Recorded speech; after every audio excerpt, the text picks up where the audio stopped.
start off with if you could just introduce yourself and tell us what it is that you do. Yeah, my name's Stephen. I'm a ground investigation engineer for a company called Tetra Tech, which is one of the biggest, if not the biggest, consultancies in the world. Um, my my degrees are in geology, and I do a range of different sites across different industries, so railways, highways, which is roads, farmers' fields, or in derelict buildings. Basically, anywhere you can think of, I do work. We drill boreholes and dig pits and other similar techniques to determine if the ground's strong enough for a building or a bridge or any other structure. Obviously, if there's any nasty things in the ground, which obviously are harmful to human health or harmful to the environment or the building. So you've kind of mentioned a bit of this already, but what sorts of activities are involved in your particular role? So at the moment, I site manage. So I manage the site works, which is a drilling rig goes out, drill some soil, we take samples of it. You can drill the rock as well. We'll look at the rock, sample it as well. We'll do tests in the ground to determine if there's ground strong enough. There's other techniques we can use. So they're classed as intrusive, which is going into the ground. We could do non-intrusive, which is a man going over with a bit of a radar type thing, and it determines if there's anything in the ground.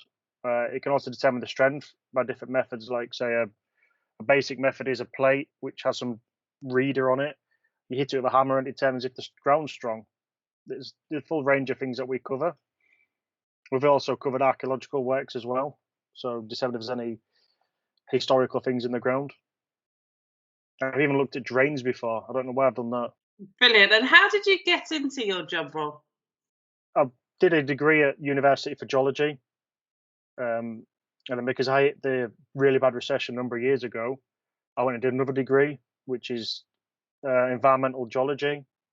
So that covers contaminated land, which is sites with nasty things in the ground, like oils and other things you don't want to find, and a bit of covering on how to look at soils, how to test them, and how to sort of use programs to determine if the ground's strong enough. And then I went as a contaminated land engineer initially, and then I moved over to ground investigation, which covers contaminated land geotechnical. There are other ways into it. I've known people before. I know somebody in finance who decided he wanted to do it one day, and he moved over and did ground investigation. Or you can start as a driller and work your way up and become an engineer. There's different ways, but normally it's a degree which is a way in for it.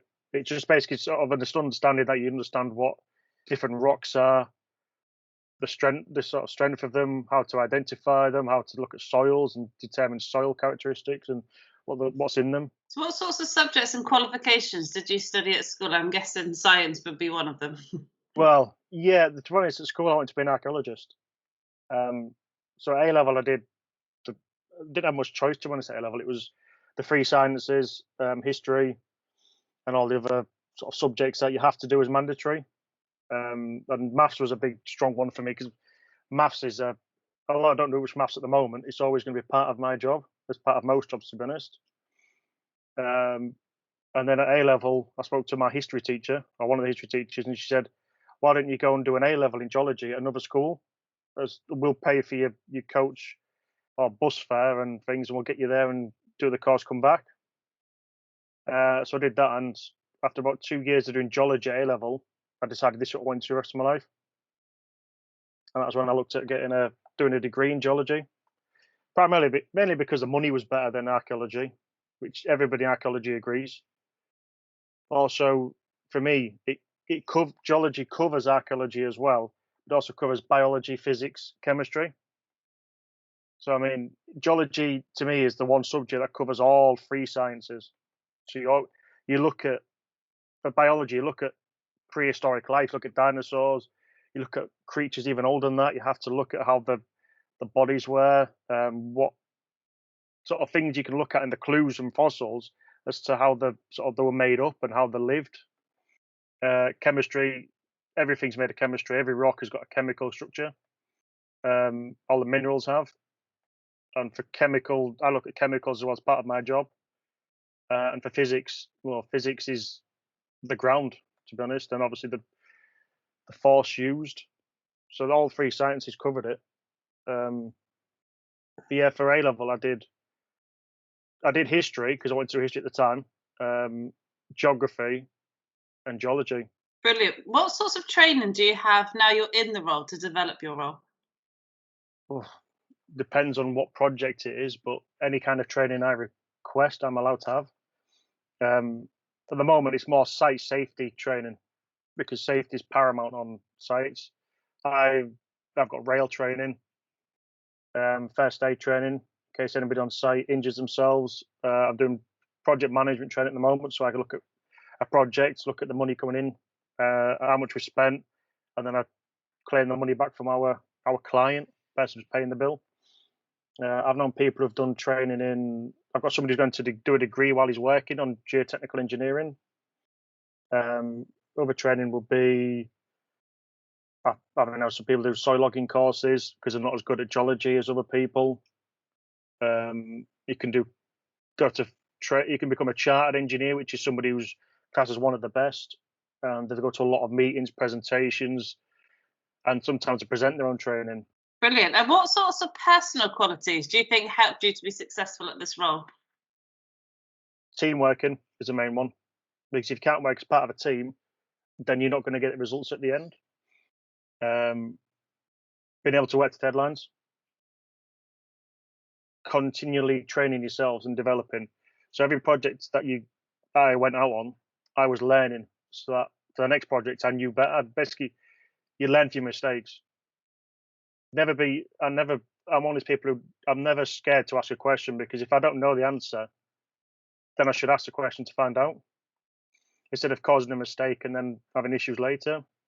But for myself at the moment as well, leadership. I lead the Leeds ground investigation team now. Brilliant. And what would you say are the key challenges of your role? The weather, because no matter what weather it is, we've still got to go out and do the work. And Um, oh, sorry, and the key rewards is that was the next question. I've been to some fantastic places and seen some brilliant things. I've been from up to Scotland. I've been down to the southern end of the country. I've been lots of areas where nobody's ever allowed to go to. I've seen sites going from being a waste ground where nobody wants to go and it's just not very nice to being a really nice housing development or a building. And the things you find in the ground as well. Some of the rocks we've found are just lovely to see. I found other things like I found a skeleton before, which is obviously nice to. I say nice to find. It was nice to find where we knew it was there, and it was nice to find it. Um, and you can find some things that nobody's ever seen before, and that for me is one of the most rewarding things. And knowing what I'm doing, although I'm not going to get the thanks for it at the end, I know that what I'm doing is determining the design for a project, and the project's based on what we do. And what advice would you give to a young person thinking of going into a career like yours? I mean, the main thing would be stay, keep learning at school. If you're ever unsure of anything, ask. But don't be afraid to get your hands dirty, and don't be afraid to get get in there and get on with it. As in, get stuck in, because you're not going to learn unless you really try hard and aren't afraid to get involved. And the last question is after all this time doing the job, what is it about the job that still gets you out of bed in the morning? Just seeing different sites is the main thing for me. It's exploring the country, and everybody I speak to who we use different drilling companies, and I've got such a good relationship with those people. You can have you can laugh with them about things. They know exactly what's happening. You can bring them up, and if you're a bit down, they'll pick you up. And I've got a brilliant team as well at work who we all work and have a fun, but also we all know what each other wants to do, and we learn from each other, and we're a strong team. And seeing the final project at the end, when you see a site and you think, I did the work for that, it's a brilliant feeling to know that you're a main part of a big development. Brilliant. Well, thanks ever so much for your time, and it's been fascinating to learn about your job. And I'm sure children would be really interested to find out a bit more. So thanks for your time. No worries.